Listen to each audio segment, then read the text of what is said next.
қиямет күні адамның екі аяғы орнынан қозғалмайды, ғұмыры жайлы сұралмайынша, ол ғұмырының ішінде жастық кезеңі, жастық шағы туралы сұралмайынша, және малы, дүние малы қайдан тапты, қайда жұмсады. Малдың өзіне де екі түрлі сұрақ қойылғалы тұр. Қайдан таптың және қайда жұмсадың дегендей. Сосын білімі туралы сұралады. Міне осыны қараңыз. Сол біліміне байланысты не істеді?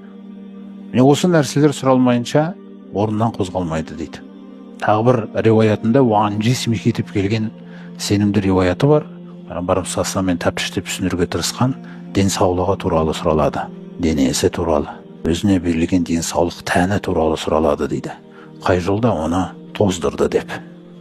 Міне сондықтан көзімізге көрінбейтін шайтан осы нәрсенің бәрін ұрлағалы жүр. Талай адамдыкын ұрлап та қу тақыр қып қияметке, ақыретке қарай жіберіліп жатқан жағдайлар өте көп.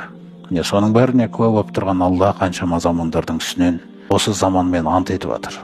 Иман келтіргендер түсініңдер. Сол заманның ішінде сенің де бір кішкентай өлшеулі өмірің ұзу өтіп өте шығады болды. Келесі буын келеді ертең.